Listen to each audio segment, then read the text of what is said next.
Boa noite, estimados telespectadores.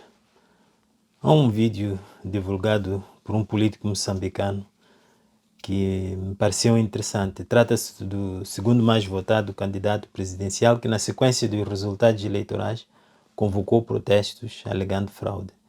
Esses protestos foram marcados por violência, perdas humanas, destruição de bens públicos e bloqueios à normalidade da vida do pacato cidadão.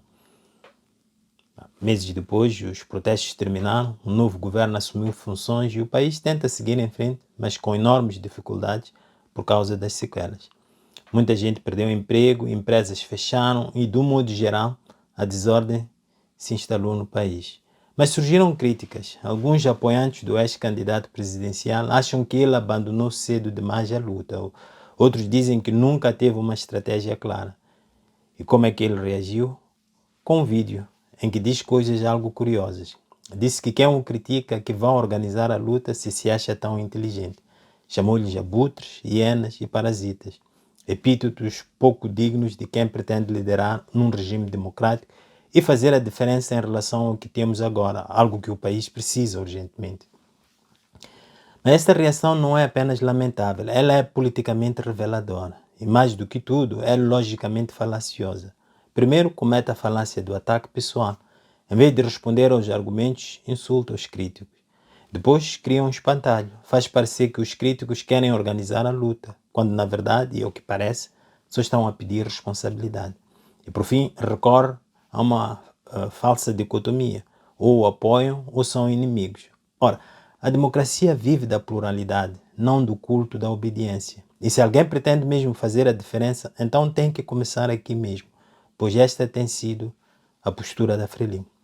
A melhor forma de entender porque esta postura é perigosa pode vir da ideia de que o ponto de partida da política é a necessidade de justificar o poder.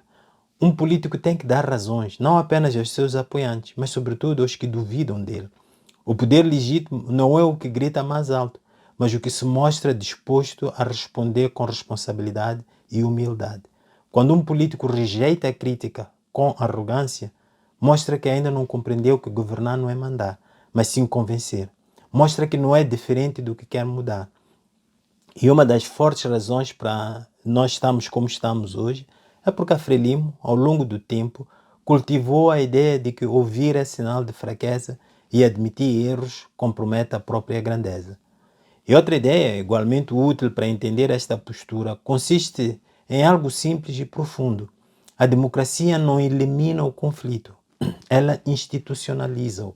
Ou seja, em vez de ver-nos adversários inimigos a abater, a democracia ensina-nos a vê-los como adversários legítimos. Um político maduro transforma a crítica em diálogo, não em guerra. Se não faz, está a minar o próprio alicerce da convivência. E aqui, de novo, a Frelimo é um mau exemplo disso. Pode ser que não tivéssemos tido a Guerra da Renamo se a Frelimo gloriosa tivesse aprendido já naquela altura a transformar a crítica em diálogo. Pode ser que a democracia que quisemos introduzir em 92 tivesse sido mais forte e resiliente se a Frelimo e os seus membros tivessem cultivado o hábito de transformar quem critica num adversário legítimo. A crítica, por mais dura que seja, é parte do jogo democrático. Quando feita de forma pacífica e construtiva, é um dos sinais mais claros de que a cidadania está viva. O que o país precisa não é de líderes que se ofendem quando são questionados, mas sim de líderes que sabem ouvir, sabem explicar e sabem ajustar o rumo. E eu digo isto de alguma experiência própria. Eu condenei a violência desproporcional da nossa polícia na sua reação às manifestações, mas também condenei os excessos dos manifestantes e a sua atitude de respeito pelos direitos dos outros. Fui insultado por muitos apoiantes das manifestações porque achavam que eu estivesse a comprometer a sua luta, ou pior ainda, que eu estivesse ao serviço do mal, isto é, da Frelimo.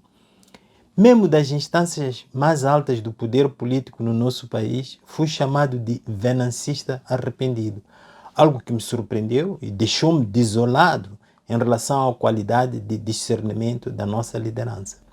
Não perceberam que há uma grande diferença entre defender um interesse particular, no caso, a luta de Venâncio, que nunca foi o meu caso, apesar de ter visto no seu manifesto uma melhor proposta de governação, e defender o que é justo, portanto, o Estado de Direito e o respeito pelos direitos dos outros.